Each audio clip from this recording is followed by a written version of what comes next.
Microsoft Excel practical question number 7B অর্থাৎ এই ভিডিওতে আমি তোমাদের কোশ্চেন নাম্বার 7-এর বি অংশটি সমাধান করে দেখাবো। কোশ্চেন পেপারটা তোমাদের আমি আগেই পাঠিয়ে দিয়েছি।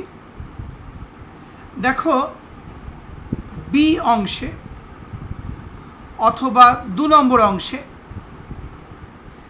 প্রশ্ন লেখা রয়েছে, how many items in the list.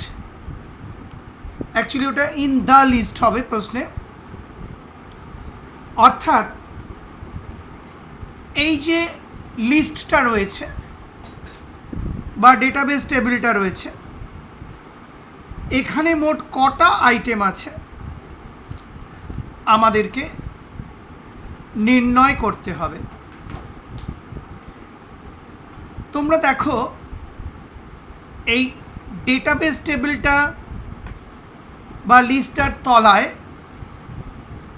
আমি একটা লেবেল লিখে রেখেছি, নাম্বার অফ আইটেমস।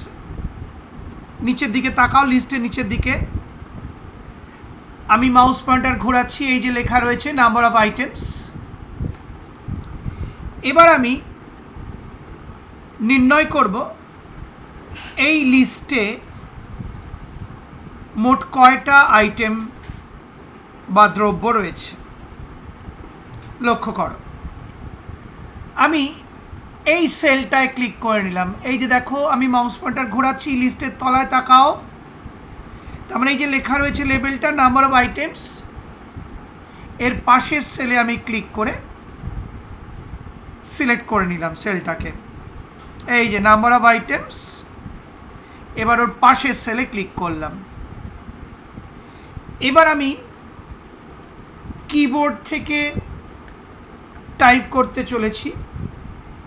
প্রথমে আমি টাইপ করলাম ইজ ইকুয়াল টু, কারণ আমি এখানে একটা ফাংশন ব্যবহার করব।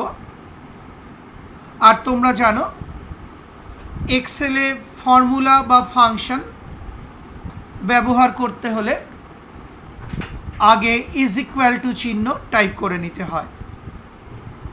তাই আমি আগে ইজ ইকুয়াল টু চিহ্ন টাইপ করলাম। এবার আমি একটা ফাংশন ব্যবহার করছি। লক্ষ্য করো, কাউন্ট এ। এখানে কটা লিস্ট আছে, সরি, এই লিস্টে কটা আইটেম আছে নির্ণয় করতে হলে তোমাকে কাউন্ট এ ফাংশন ব্যবহার করতে হবে। কাউন্ট এ মানে তোমরা বলতে পারো কাউন্ট অল। তাহলে আমি কাউন্ট এ ফাংশনটা ইউজ করলাম। এবার একটা ফার্স্ট ব্র্যাকেট স্টার্ট করলাম। এইবার আমি কি করব, এই যে ডেটা রেঞ্জটা রয়েছে, দেখো আমি মাউস পয়েন্টার নাড়াচ্ছি, এই যে আইটেমের নামগুলোর যে ডেটা রেঞ্জ আছে, এই ডেটা রেঞ্জের স্টার্টিং সেল রেফারেন্স টাইপ করব। আবার বলছি, এই যে ডেটার এখানে যে ডেটা রেঞ্জটা রয়েছে, দেখো আইটেমের নামগুলো বা দ্রব্যের নামগুলো, এই ডেটা রেঞ্জের স্টার্টিং সেল রেফারেন্স বা স্টার্টিং সেল অ্যাড্রেসটা আমি প্রথমে টাইপ করব। অর্থাৎ যে সেলে এসি লেখা রয়েছে, এই যে এসি, আমি টাইপ করলাম F7, কারণ এই স্টার্টিং সেল রেফারেন্স যেখান থেকে এসি লেখা রয়েছে, সেটার সেল রেফারেন্স হচ্ছে F7, অর্থাৎ এফ কলামের 7 নম্বর রো। তাই আমি স্টার্টিং রেফারেন্সটা লিখলাম F7। এবার আমি টাইপ করছি কোলন। লক্ষ্য করো, এই আমি টাইপ করলাম কোলন। এবার আমি এই যে ডেটা রেঞ্জটা রয়েছে তার লাস্ট যে আইটেমটা রয়েছে, এই যে প্রিন্টার, আমি মাউস পয়েন্টার ঘোরাচ্ছি, সেই প্রিন্টার যে সেলে রয়েছে সেই সেলটার রেফারেন্স বা অ্যাড্রেস টাইপ করব। দেখো আমি টাইপ করছি এবার F16, তার মানে কি দাঁড়ালো, কাউন্ট এ অর্থাৎ কাউন্ট অল F7:F16। এবার কাউন্ট এ ফাংশন কি করবে, F7 সেল থেকে F16 সেল পর্যন্ত যত সেলে আইটেম রয়েছে সেই রকম কটা আইটেম রয়েছে কাউন্ট করে দেবে বা গুনে দেবে।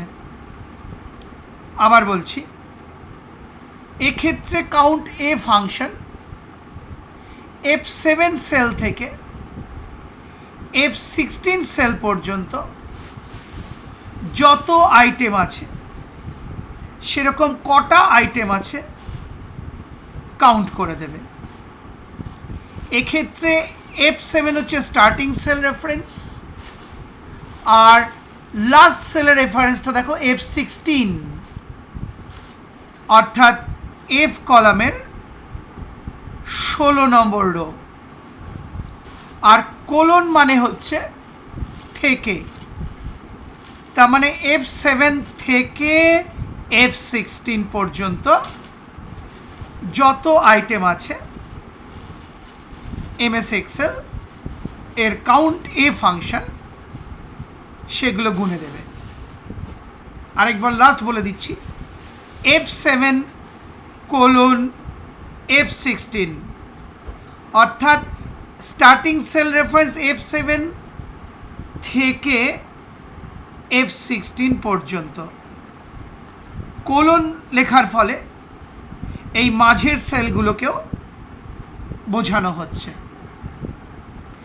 এবার আমি দেখো যেখানে কাউন্টে ফাংশনটা লিখেছিলাম স্ক্রিনে দেখো, ওখানে আমি আবার ব্র্যাকেটটা ক্লোজ করব, এই ব্র্যাকেট ক্লোজ করলাম, কারণ যখনই কোনো ফাংশনের ব্র্যাকেট স্টার্ট করা হয় সেটাকে ক্লোজ না করলে কিন্তু এরর বা ভুল চলে আসে। মানে প্রত্যেকটা ফাংশনের স্টার্টিং ব্র্যাকেট দিলে বা ওপেন ব্র্যাকেট দিলে সেটার করেসপন্ডিং ক্লোজ ব্র্যাকেট লিখতে হয় বা টাইপ করতে হয়। এবার আমি এন্টার কি প্রেস করব, লক্ষ্য করো, এই আমি এন্টার কি প্রেস করলাম, সঙ্গে সঙ্গে দেখো তোমাকে দেখাচ্ছে নাম 10, মানে আউটপুট এলো 10, অর্থাৎ কাউন্টে ফাংশন যে রেজাল্টটা ফেরত দিল সেটা হলো 10 বা 10। এবার গুনে দেখো 1 2 3 4 5 6 7 8 9 10, অর্থাৎ 10খানা আইটেম বা ডেটা বা প্রোডাক্ট এই ডেটা রেঞ্জের মধ্যে রয়েছে। মানে গোটা লিস্টে বা গোটা ডেটাবেস টেবিলে নাম্বার অফ আইটেমস হলো 10 বা 10। আশা করি বুঝতে পারলে।